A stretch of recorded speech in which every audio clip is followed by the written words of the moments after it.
नमस्कार। आज हम यमन में कैद भारतीय नर्स निमिषा प्रिया के बेहद पेचीदा मामले पर बात करेंगे।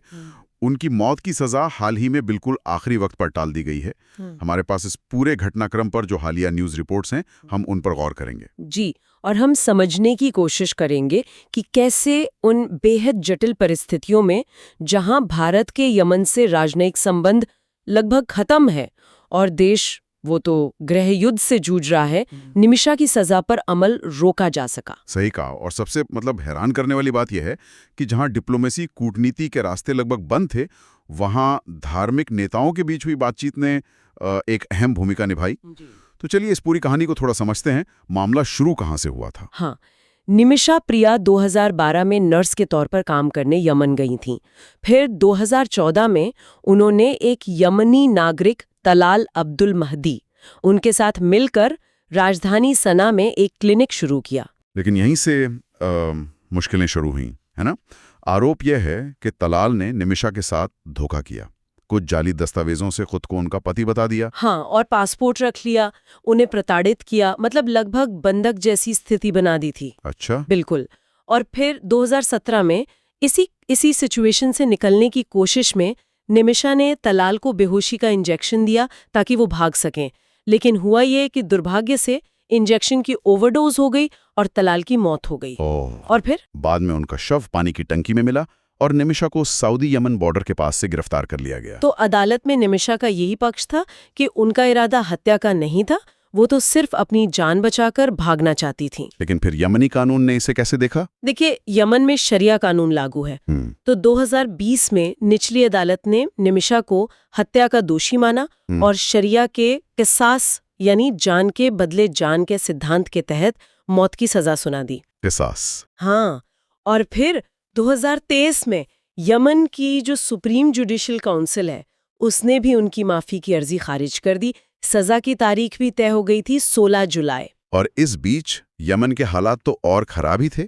2015 से वहां गृह युद्ध चल रहा है, सना में भारतीय दूतावास बंद है। बिल्कुल। और राजधानी पर हूती विद्रोहियों का कब्जा है, जिनसे भारत सरकार का कोई सीधा संपर्क डायरेक्ट कांटेक्ट नहीं है।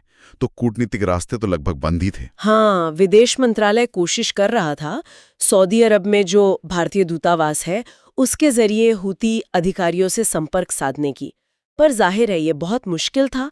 स्थिति लगभग आप कह सकती हैं निराशाजनक लग रही थी। लेकिन फिर सजा से महज 24 घंटे पहले एकदम से एक मोड़ आया, सजा टल गई। ये कैसे संभव हुआ जब सारे फॉर्मल चैनल, सारे रास्ते बंद लग रहे थे? ये हुआ भारत के ग्रैंड मुफ्ती शेख AP अबू बकर मुसलियार की कोशिशों से। उन्होंने यमन के एक बहुत ही प्रभावशाली और सम्मानित सूफी विद्वान है शेख हबीब उमर बिन हाफिज, उनसे संपर्क साधा। शूरा काउंसिल यानी एक तरह की महत्वपूर्ण सलाहकार परिषद उसके सदस्य भी हैं और माना जाता है कि उनका हूती प्रशासन पर काफी असर है। तो ये धार्मिक नेटवर्क काम कर गया? ऐसा कैसे हुआ कि जो काम सरकारें नहीं कर पा रही थीं, वो इन धार्मिक नेताओं की बातचीत से हो गया? ऐसा लगता है कि यमन का जो जटिल सामाजिक और राजनीतिक तानाबाना है, खासकर हूती नियंत्रित क्षेत्रों में, वहां शेख हबीब उमर जैसे धार्मिक नेताओं का प्रभाव और उनकी पहुंच वो शायद पारंपरिक राजनयिक चैनलों से कहीं ज्यादा है। हाँ, ये हो सकता है। उनकी अपील को नजरअंदाज करना मुश्किल था और यमनी अधिकारियों ने उनकी बात मानी और सजा को टाल दिया। ये वाकई में एक असाधारण घटनाक्रम है। तो अब आगे क्या? निमिषा के लिए अब आगे का रास्ता क्या है? क्या वो बच सकती हैं? देखिए, अब सारी उम्मीद दिया पर टिकी है, जिसे हम आम भाषा में ब्लड मनी कहते हैं। Blood money? हाँ। शरिया कानून में ये प्रावधान है कि अगर पीड़ित का परिवार राजी हो जाए तो वो मुआवजा लेकर दोषी को माफ कर सकता है। एक संस्था है सेव निमिषा प्रिया इंटरनेशनल काउंसिल, वो करीब $1 करोड़ की ब्लड मनी देने को तैयार है। लेकिन क्या तलाल का परिवार माफी के लिए राजी है? सुनने में आया था कि पहले तो वो बिल्कुल तैयार नहीं थे। हाँ, पहले परिवार का रवैया काफी सख्त था, वो माफी के मूड में नहीं थे। लेकिन अब शेख हबीब उमर खुद परिवार से बातचीत कर रहे हैं, मध्यस्थता कर रहे हैं। अच्छा, वो खुद बात कर रहे हैं? जी। और जो ताज़ा रिपोर्ट्स हैं, उनके मुताबिक परिवार के कुछ सदस्य शायद ब्लड मनी लेकर माफ करने को तैयार हो गए हैं, लेकिन कुछ अभी भी विरोध में है। तो बातचीत अभी चल रही है। निमिषा का भविष्य अब पूरी तरह से तलाल के परिवार के फैसले और इस बातचीत की कामयाबी पर निर्भर करता है। ये मामला वाकई दिखाता है कि एक तरफ तो निमिषा के साथ हुए धोखे और प्रताड़ना के गंभीर आरोप हैं। हो सकता है ये गैर इरादतन हत्या का मामला हो। बिल्कुल, मानवीय पहलू तो है ही, लेकिन दूसरी तरफ यमन का सख्त कानूनी ढांचा है, खून के बदले खून की शरिया व्याख्या है, और ऊपर से डिप्लोमेटिक ऑप्शंस की कमी ने इसे और भी ज्यादा मुश्किल बना दिया था। तो संक्षेप में कहें तो निमिषा प्रिया की सजा फिलहाल टली है, रद्द नहीं हुई है।